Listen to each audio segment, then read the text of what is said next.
Push record. So, as you saw from the email, today's topic is learning to love your body. And it is really easy for me to talk about this topic, to talk about body positivity, loving your body, and the lack of body positivity, because I've lived solidly in both realities. At one time, my body was my biggest enemy, really struggled with my body image. And I'm happy to say that now my current situation is that I really truly appreciate, accept, and love my body. And the funny part is it is the exact same body. So it didn't have to change, only my mind did. And I really believe that anyone can get to that place with their bodies where they love and appreciate and honor where they are. And that's not to say that you can't also want different things. You can't also want to heal or to lose weight or whatever it is, how you want your body to change. But I always talk about how much easier those things are when you're coming from a place of love as opposed to a place of dissatisfaction or frustration. And I thought I would share a little bit about my story, just kind of as a reference and just give us something to kind of base our talk about. But I really want to make this a conversation between you and I. And so I really invite you to just, participate in whatever way you want to. Any comments, any questions, any challenges, anything that comes to your mind, please share it with me. I do have some questions and some things that I'd like you to take away from our time today. So after I kind of share with you my ideas on body positivity, how learning to love your body, then I want to turn it over essentially like almost like a mini retreat where I give you the opportunity to explore your relationship and give you some ideas for how you will be able to improve your relationship if that's something that you want to do. So does anyone have anything to start? Any thoughts or questions or anything they'd like to see out of our time together? Because this is what it's all about. It's about you guys and what you not just what I thought to say.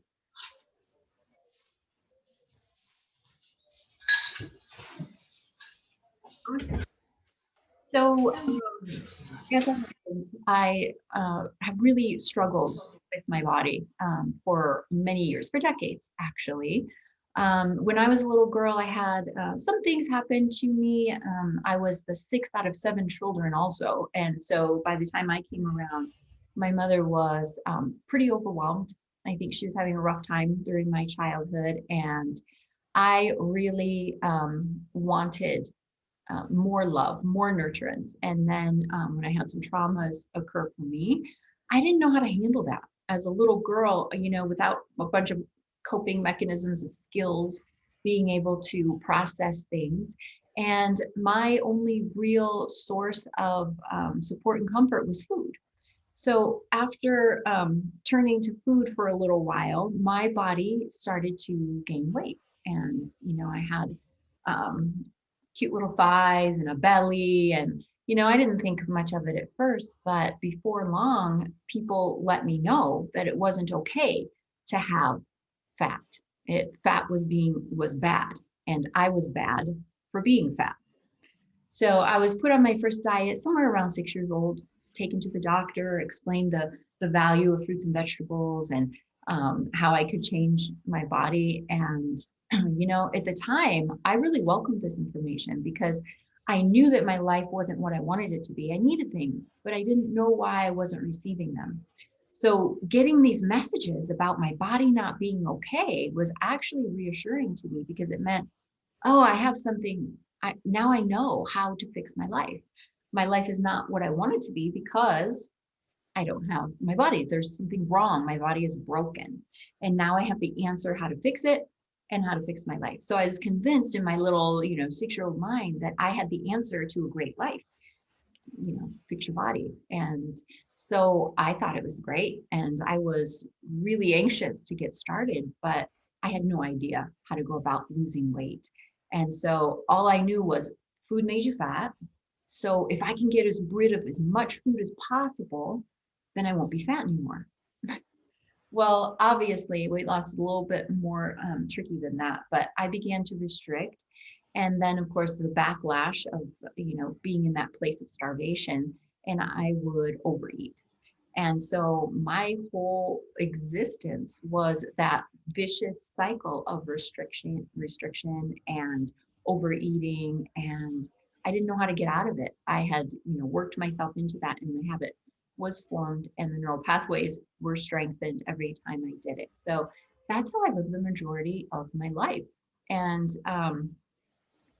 turning that around, and that's a whole nother story for a whole nother time, but learning to love my body and respect my body was not an easy journey, but it was a really beautiful one that I'm so happy and that I was able to do that and now get to live with this relationship with my body. So I don't know if any of you can kind of relate. I'm not sure where you are in this journey and what are your relationship with your body is like. But hopefully, some of that resonated with you and you can kind of have a sense of, what that was like for me. Good morning, Anne. I'm Anne. I wanted to say something about my body. I've been having a lot of issues with my body since, I have hypothyroidism and I went through menopause about 2 years ago. I gained an enormous amount of weight and I'm so ashamed of the way my body looks. I only recently started going back to walking about 3 miles when I can do it. And I lost like a whole dress size, but I never thought in a million years I'd be a plus size woman. And I'm so mortified when I look at my belly in the mirror. My face doesn't look the way it should. I eat healthy. I do all the right things. I'm at my wit's end. Yeah, I can definitely relate to that when we have changes that kind of, where you're like, wait a minute, I'm doing things right, or maybe I'm doing things the way I've done them in the past, and maybe you feel like your body is betraying you. I know that that's something that is, really common for people when they experience changes like you're describing. Mhm. And yeah, it can definitely feel that way. And And I'm really sick and tired of, what a medical doctor would say, or people in general would say, oh, you go through hormonal changes, just accept the fact you're going to gain weight. I don't think it's normal. And I don't accept it. yeah, yeah. Well, there's a difference between accepting like this is my body that I'm stuck with essentially, and I have to be in this space. I can't do anything to change it, right? There's that kind of mindset, which I think you're rebelling against because you're like, no, that doesn't feel right. And then there's the other mindset was like, I respect my body for, it is going through changes and I want to work with my body and understand what are those changes and how can I work with my body in a loving way to get to the healthiest, most, best version of myself. And so what I'm talking about, I don't think you should accept it either. I think there are so many things. And when our mindset is such that, we're being asked to just accept it. From that place, it's so hard to make changes. And also from a place of dissatisfaction. And like you said, you're mortified. Your face doesn't look the way it should. When you're also coming from that place where you're like, oh, I don't want this. I don't love you. I don't honor you, body. That's another mindset that's going to essentially keep you from being able to make changes that you Mhm. want to make. And that's kind of my next point is that, what happens when we learn to love and accept our bodies? A lot of people think, well, if I accept my body, then I'm not going to change. I'm going to stay the way I am. But that's actually not true at all. It's actually coming when you come at it from a place of love as opposed to a place of dissatisfaction. That's where you get progress, and the progress feels easy. I've seen so many people for decades fight with their bodies and just really have that, controversial enemy relationship. And it is It's something that can turn around really quickly. Or people who want to heal their bodies. All of a sudden, when they start to love and respect their body says, "Oh, okay, you're ready to be friends now. Okay, I'm ready to work with you." And at that point, they start to release the weight or heal or whatever it is that they're needing from their body. And not only that, but when you learn to respect and love your body, you give up all that negative energy, which is just pulling you into the things that you don't want. So releasing that negative energy and just, you have access to so much divine energy at that point. And that's the kind of energy that helps you take the actions and helps you find the answers in your case, because you need to be intuitive with your body and understand what's happening in order to know. And like you said, Western medicine, while it has its wonderful aspects to it, it also fails sometimes to really understand bodies and things. My client who make comments about my weight.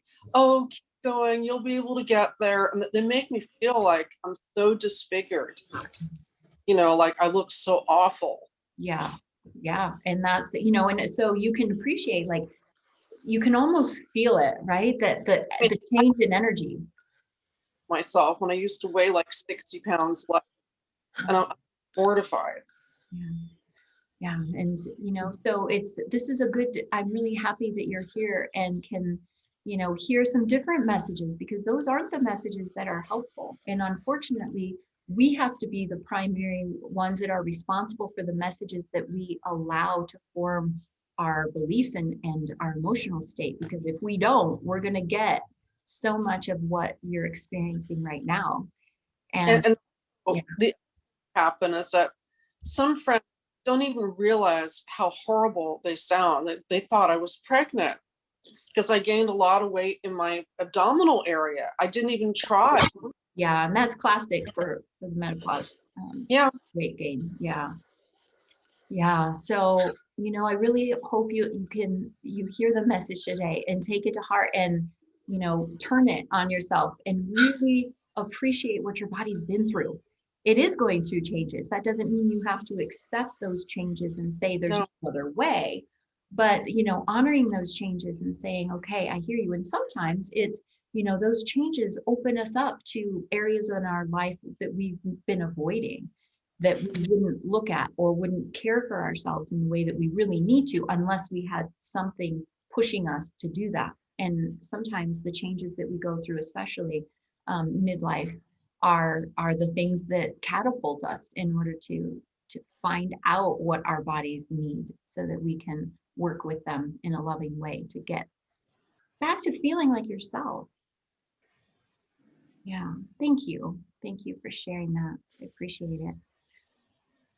So, obviously learning to love your body, as we've been talking, it's not always easy. It certainly isn't. And but there are the implications of this work are so big and powerful that it's worth all of the effort. So where do we even start with this issue? It's a big issue. And what I want to say is the truth about your body is that it is a incredible piece of machinery. It is a true miracle, a marvel, a gift, and it deserves your love and respect.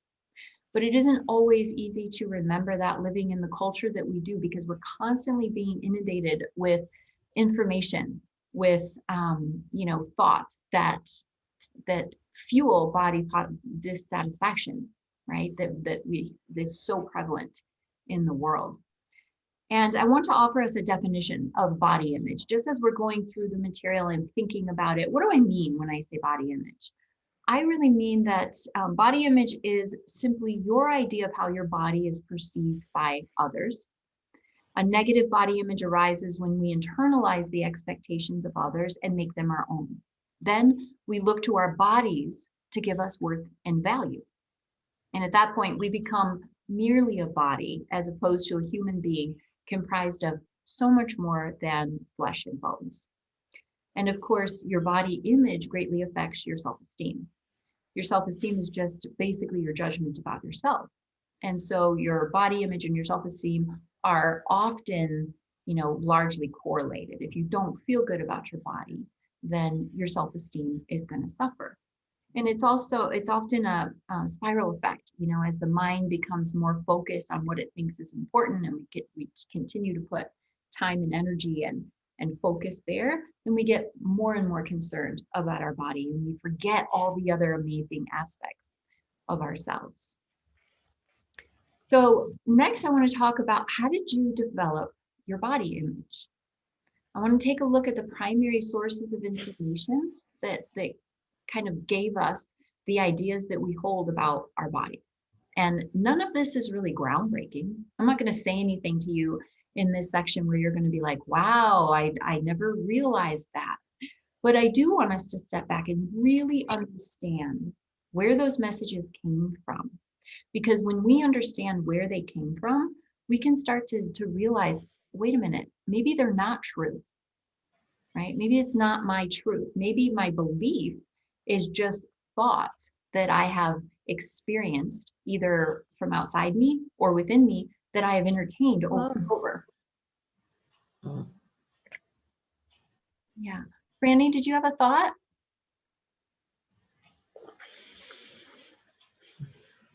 No? Okay. Well, I want to start with media, because most women have been exposed to the media on a very regular basis and have for most of their lives, which is kind of hard to avoid unless you live under a rock. And in my humble opinion, the messages of media are atrocious. Despite the large body diversity that exists in the real world, the bodies that we see in the media represent less than 5% of the population. So think about that. In advertisements, leading ladies, anchor women, news broadcasters, et cetera, et cetera.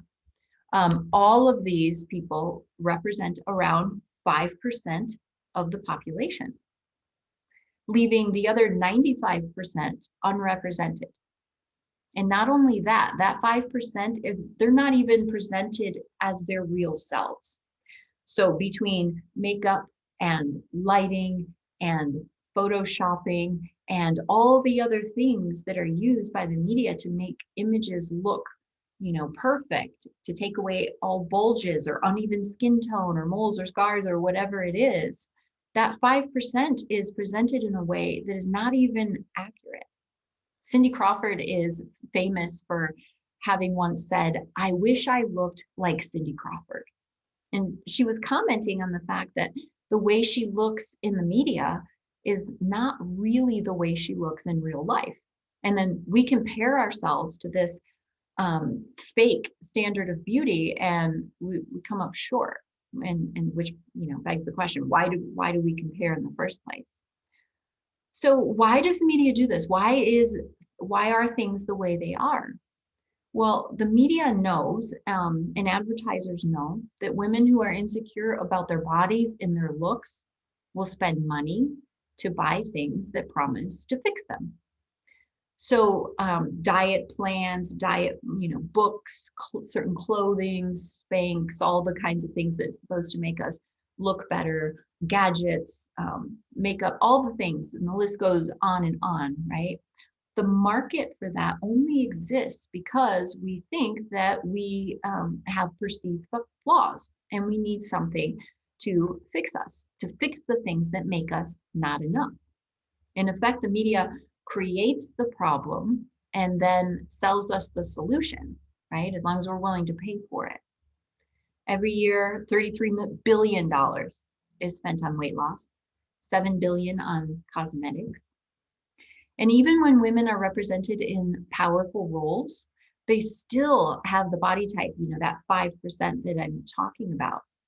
Female actresses and singers are presented in ways that highlight their sexuality, their willingness to be sexual, and these perpetuate certain images about the female role and our value in the world. And while, we can't put up 100% of the blame on the media, but it's important for us to step back and really look at that. Look at the messages that we're being fed day in and day out, and have been for all of our lives. And of course, there are many other sources of information that we get about our bodies. Our families are certainly high on the list. And, you know, a lot of times in families are just kind of passing on what they were exposed to during their earlier life and the messages that they received. And most of the time, no one's stepping back and looking at this issue and thinking to themselves, is that good to believe? Do I really believe it? The messages, they just get recycled, and we live our lives in this kind of, you know, based on all of these things that no one's ever really taken a look and asked, do I believe this? Is this good? You know, and sometimes in families, the messages can be very, they can be overt, right? People might say, you're too fat. It's not good to be fat. You need, you'll never find a man unless you lose weight, right? Those are messages that actually get told to people. But sometimes the messages are much more subtle. You know, little girls often think that their mothers are the most beautiful creatures on the planet. So if they witness their mothers being critical of their body or their looks, it's not uncommon for them to turn a scrutinizing eye on themselves and think, wow, if this beautiful creature is so flawed, then I must be, you know, I must be awful. How could I possibly think that I'm okay if she isn't? You know, and there's lots of ways that subtle messages um, end up giving us important information, you know, even if it's not even intended. In my house, my mom was very focused on weight. She struggled with her own, and it was just a really big thing in her life. So she would judge how everyone's well-being based on their weight. You'd say, "Hey, how's Carol?" "Oh, Carol, she's awful. She just gained 10 pounds, looks really awful." Right? Or how's Sarah? Sarah, oh, she's great. She's losing weight and she looks really good. You know, that was kind of the basis for what a person, how a person was in their life. And, you know, those messages are powerful, especially to our minds when we're young. And of course, there's peers, right? It's a very influential group, especially when we're younger, like junior high and high school. A lot of powerful messages are sent. There's a lot of insecurity in junior highs and high schools, and it's very easy to boost your confidence by finding things with other people that make you a little bit better, right? So weight's an easy target for that. So that's something that is a really important part of many people's body image and how it was formed. And people's compliments. Now, I'm not saying there's anything wrong with giving someone a compliment if they're looking healthier or even if they're losing weight, but those comments have an effect, right? A lot of people will say, like, I got this comment from, you know, from this person who said I was looking really great and wow, I'd lost so much weight. And at first it made me feel good. But then as I digested that comment, I realized, like, oh, what does that say about me any other way? Or how was I, you know, a month ago or 2 months ago? You know, it just kind of reinforces that message that you're not okay unless you look a certain way. I even had a client who explained to me that her daughter was having a lot of gut issues and needed to go on an elimination diet. And her daughter was a really healthy, thin before this. And inevitably throughout the elimination diet, she lost some pounds because of, you know, the lack of availability of the foods that she was able to eat. And people started commenting to her, wow, you look so good. You look, and pretty soon, she was below a healthy weight at that point. And pretty soon she had a really hard time and still struggles actually wanting to eat regularly and normally because she's afraid of gaining any weight because everyone seems to like her so much better the way she is. So again, I'm not saying people are doing bad things when they offer those compliments or those comments, but I want to recognize that they are significant in helping us determine, you know, our own body image, what we think about. So in addition to the media and our families and our peers, another important influence is toys and the things that we give to kids. So I'm sure when I said that, immediately you guys probably thought of Barbie, right? And yeah, Barbie. Let's look at Barbie. If she was a real person, she would be 30 pounds under a healthy weight. She would not menstruate, certainly wouldn't be able to have children. In fact, she'd probably spend most of her time in bed just because of malnutrition. And yet she's given to little girls as the standard of beauty. Her clothing suggests that we should show as much skin as possible all the time, or wear clothes that are so tight as to show every curve of the body. And this is true whether we're going to the beach, you can think Malibu Barbie, or we're going to work as veterinarian Barbie. It's all the same. And she's not the only one. I don't mean to pick on Barbie. Let's look at the Disney princess. Can we just get a real body somewhere, please? I want to bring something up about Barbie. You Yeah. notice Paris Hilton refers to herself as a real life Barbie doll. I'm sorry, what? Have you noticed that Paris Hilton, the celebrity, Oh, yeah. refers to herself as a real Barbie doll? Wow. I did not know that, but look at that. I mean, it's like, look at me. I'm the standard of beauty, right? She is healthy and she does eat, but she's super thin, like a tall column with no curves. Mm-hmm. Well, But Barbie's got curves.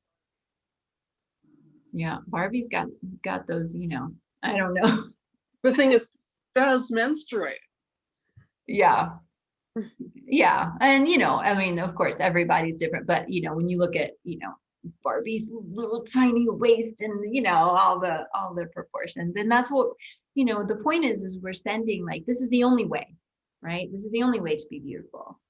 And really, the media, we need to hold all of these things accountable, to the extent that we can. We need to, everyone who's putting out messages, they need to understand what they're putting out and the effect that it has. We need to see bodies of all shapes and sizes and colors, and stop portraying one body as being the only standard of beauty. And I really think that the media has the power to make us all want crooked teeth. I mean, if every advertisement selling us joy and love and pleasure featured people with crooked teeth, and every leading lady and leading man had crooked teeth, there would be lines outside of every orthodontist office, with people lined up to get their teeth crooked. I mean, it's so powerful, and it's useful for us to understand the power that those messages have on us, because we take them in and then we allow them to inform us and give us our belief system.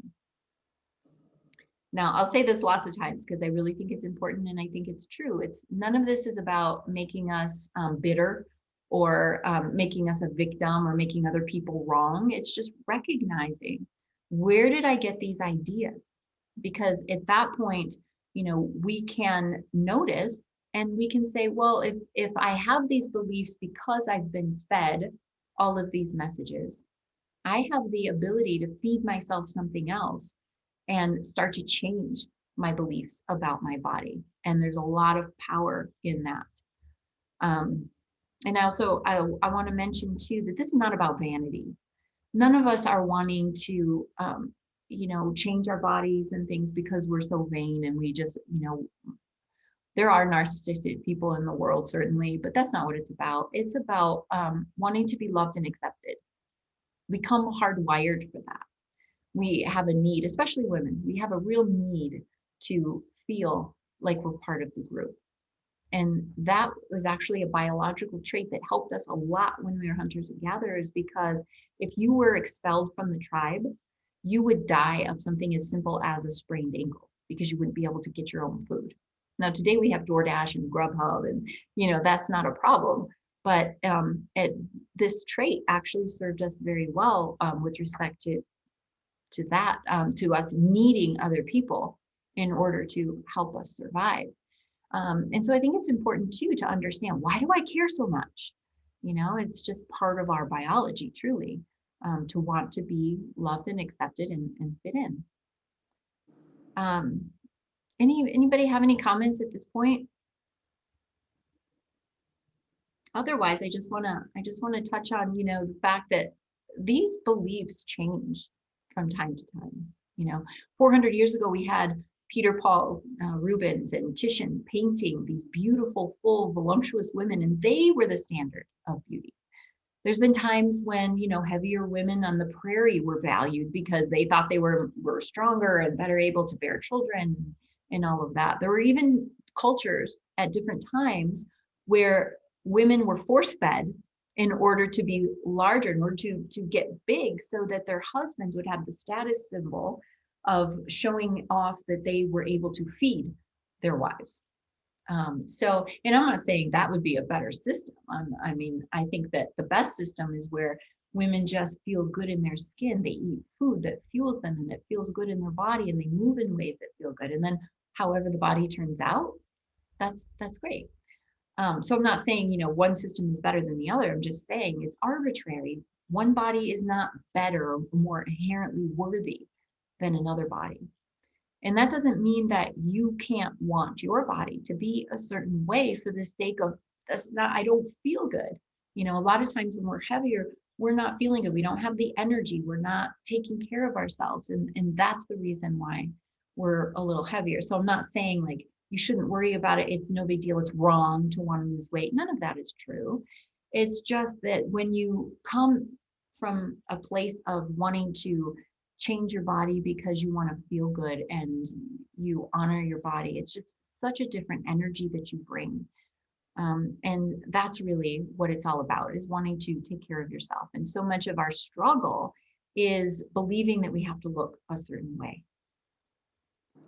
So I want to stop here and offer you the opportunity to kind of explore your relationship with your body, and maybe leave you with a couple of ideas for how you can improve it.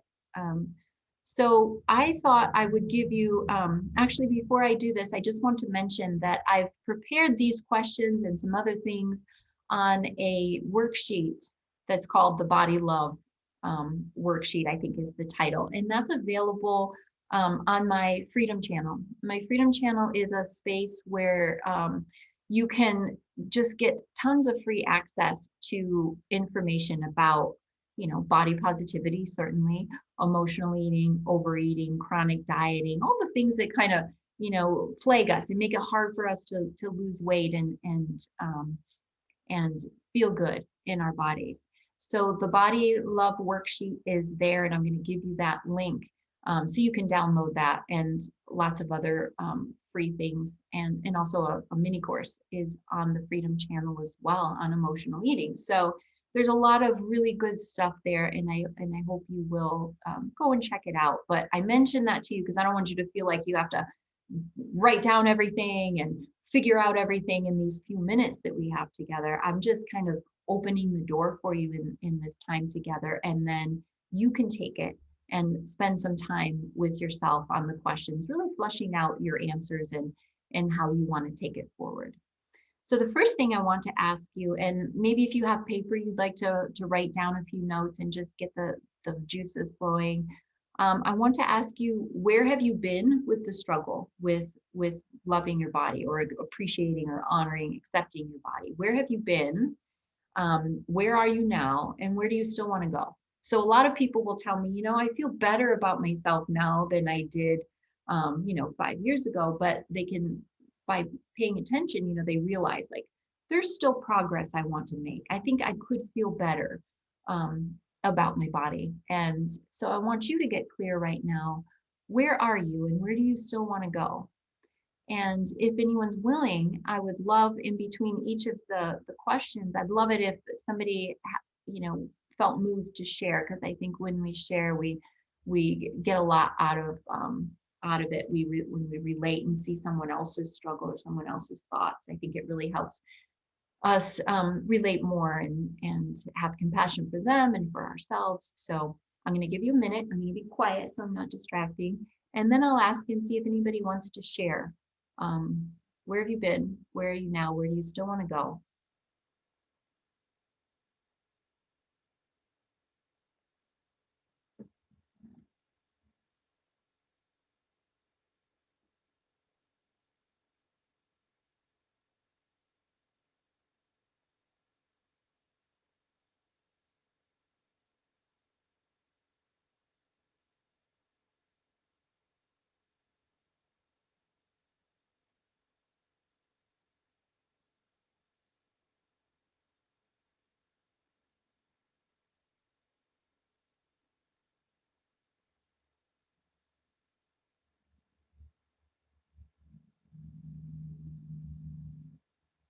Is anybody ready to share their thoughts or be willing to do that?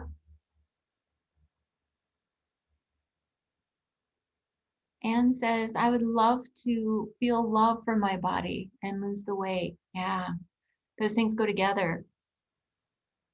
Yeah. And you will. You definitely will be able to. Anybody else? Any thoughts on where you've been, where you are now, where you want to go with your body and your just your relationship with it? Well, then next I want to ask you, where do you feel most triggered with your body? Is it when you're getting dressed? Is it when you're being intimate, when you go shopping, if you happen to see yourself in the mirror or a shop window or something like that? Where do you feel really triggered and notice the discomfort or the struggle with your current body?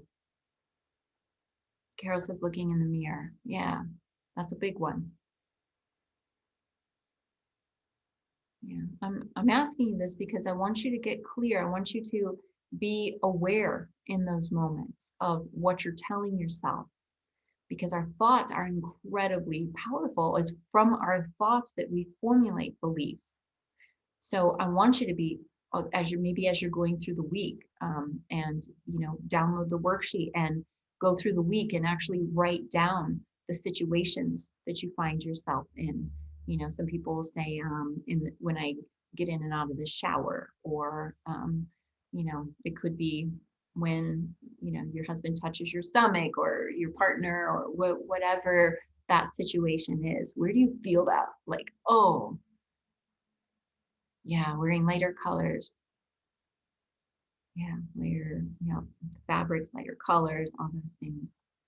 So, like I said, this is just meant to kind of open up the discussion for you in the thought process, but you'll want to take this into your week and really think about it and notice, where am I uncomfortable? The next question is, I want you to write down or think about your top 3 body thoughts that you want to change. You may have many, but starting with the first 3, that you recognize, and you want to change.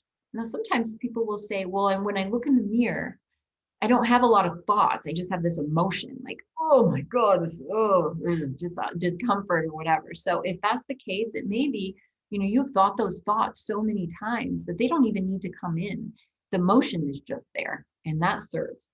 So I want you, if that's the case for you and you can't think of the actual thoughts, I want you to try to put words to the thoughts or to the emotion that you're having, to that feeling of intense discomfort or shame or whatever it is. Try to put words. What thoughts are behind that emotion so that you can get really clear on what you're telling yourself.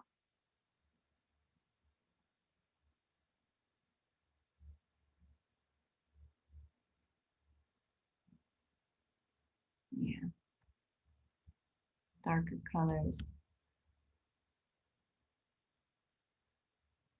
Yeah, and you want to wear what you want and feel good in it, and that, yeah, pick things based on your mood or what color you're feeling, yeah, drawn to that day instead of how does this make my body look.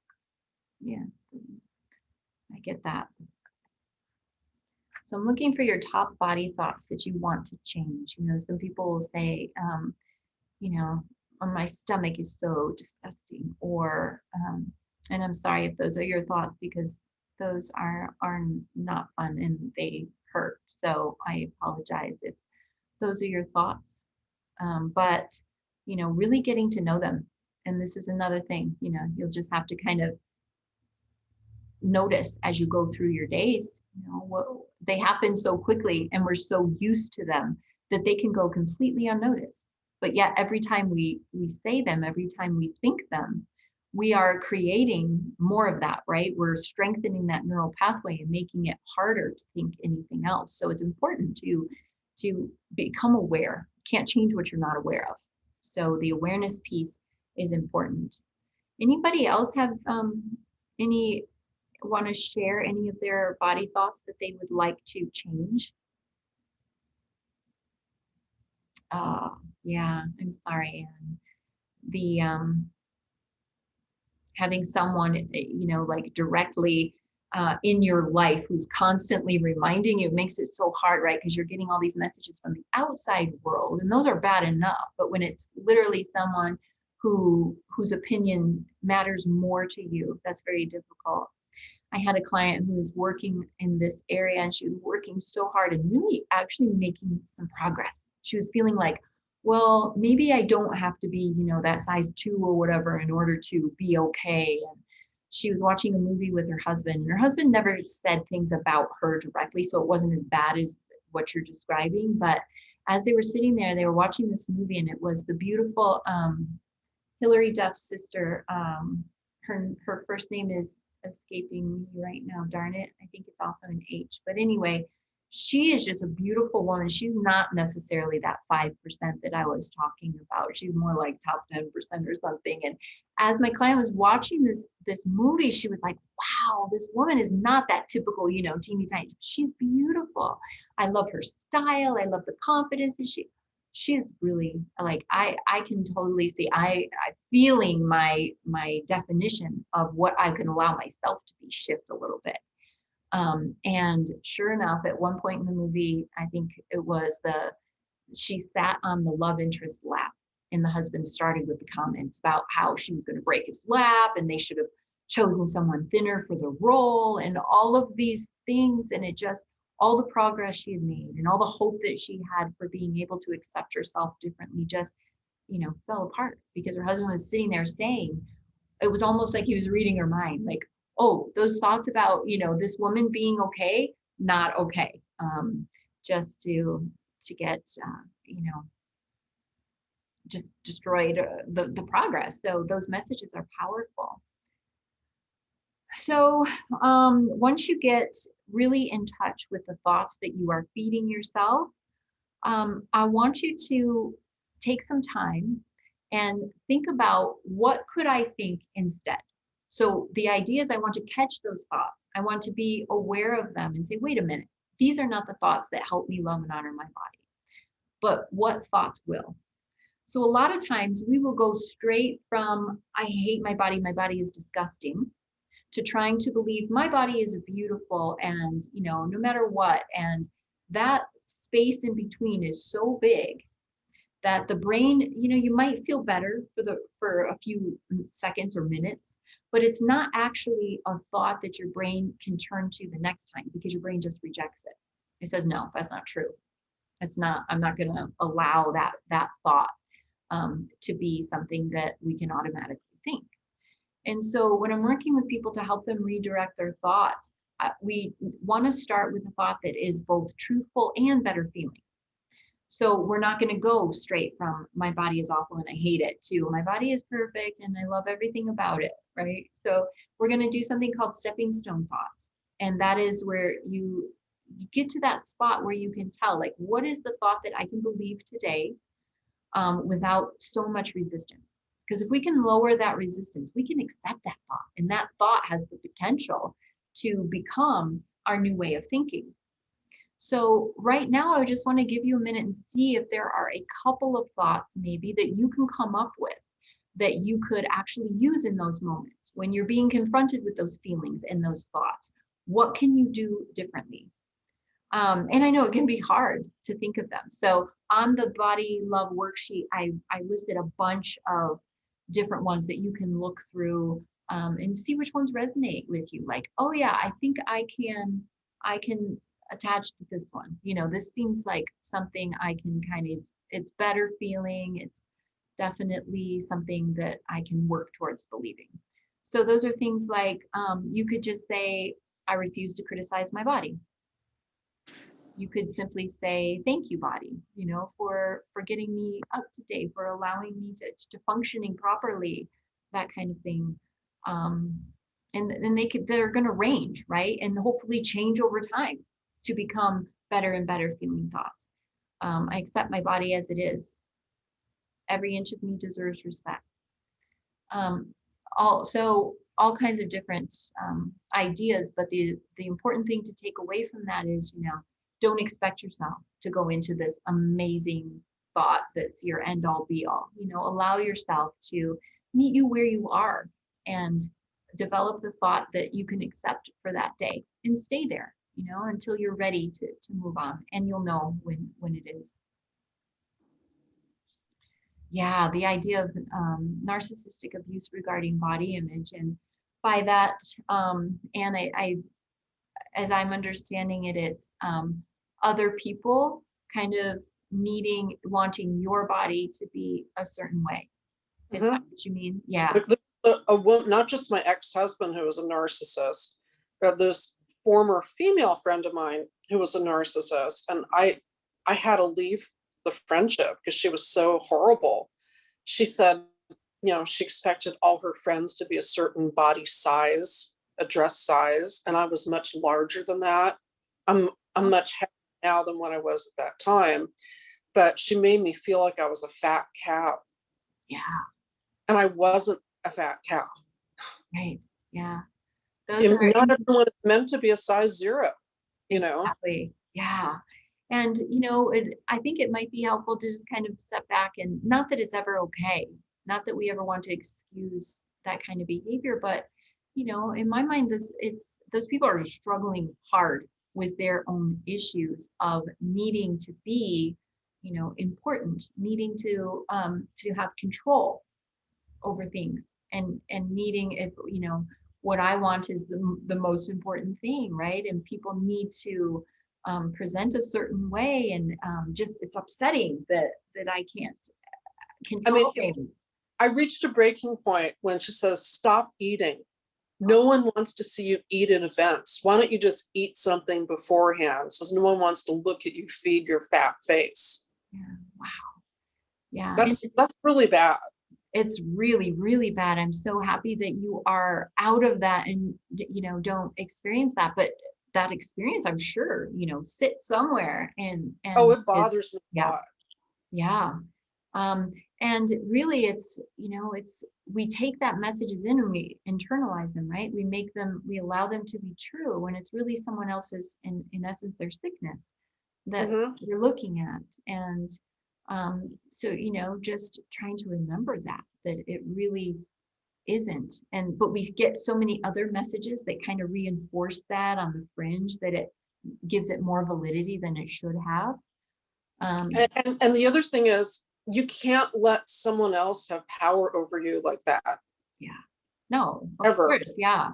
Yeah. And so when we tap in, and maybe you guys have a practice of being quiet and gentle with yourself, like sometimes a morning practice or something, when you turned in to yourself, and what I always refer to as your higher self during those times, and you ask your higher self, what's true here? Your higher self is going to tell you, like, the bodies are just bodies. Like, again, you can want to be your healthiest version, and feel right in your skin, of course you can, but at the same time, to judge bodies and to judge other people, I mean, when we're feeling free and enjoying some food, like, yes, yeah, people do want to see that. She's wrong.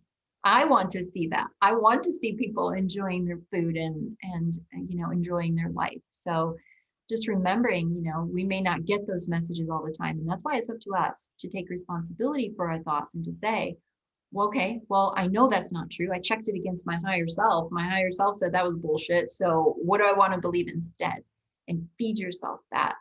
And it takes courage, it takes, time and effort, but we are in control. Like you said, not letting someone else control your situation, your how you want to see yourself in the world. Like, only we can do that for ourselves. And we allow, we're the gatekeeper for what comes in, and what we internalize. So yeah, that's so.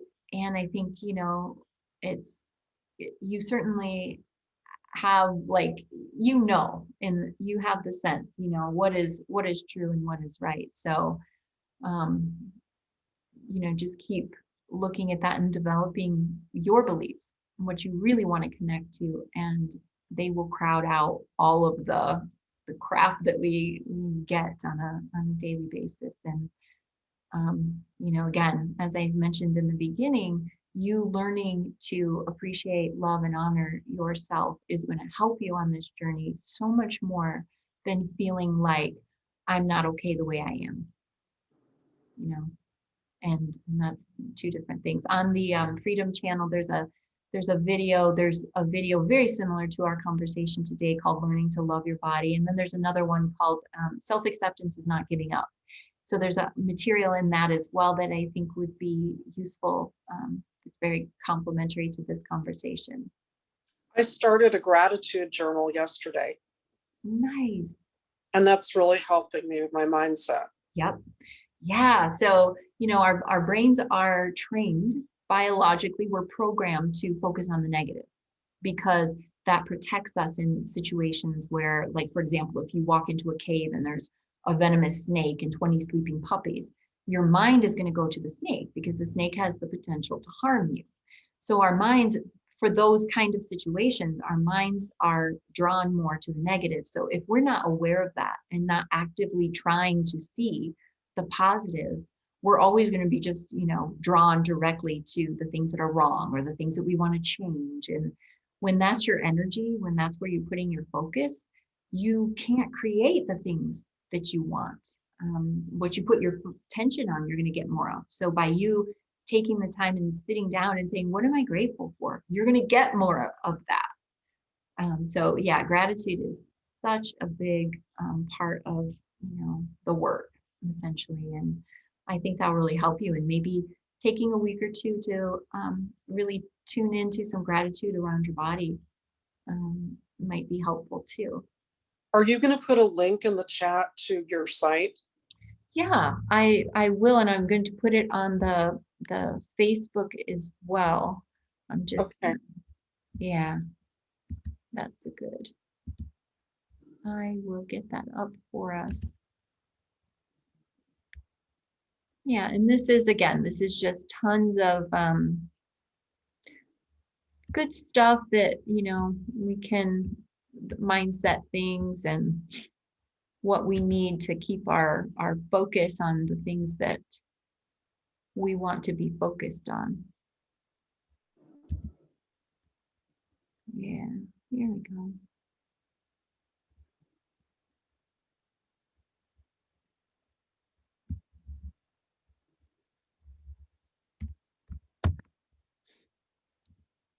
In the chat.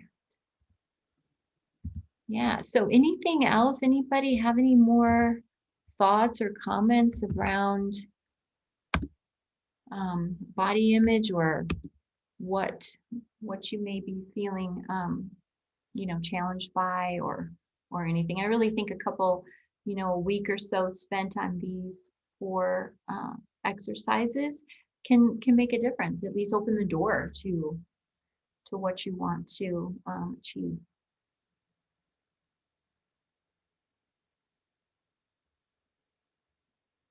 Well, I appreciate you. I appreciate you spending time with me and engaging in this important conversation with me. I think the more women who um, feel like their bodies are, honored and respected, I think that we show up differently in the world and we give people permission to love themselves. And so I really appreciate you guys and everything that you're doing, both for yourselves and for the world. Yeah, so, okay. Well, next month I want to, I've been invited to come again. I'm excited on the 28th, I believe, and want to talk about the role of the food police and restriction in this journey to your healthiest self. So that will be fun. So hopefully, if you're free, I'll see you then. But otherwise, have a beautiful day, and I thank you and appreciate you. Okay.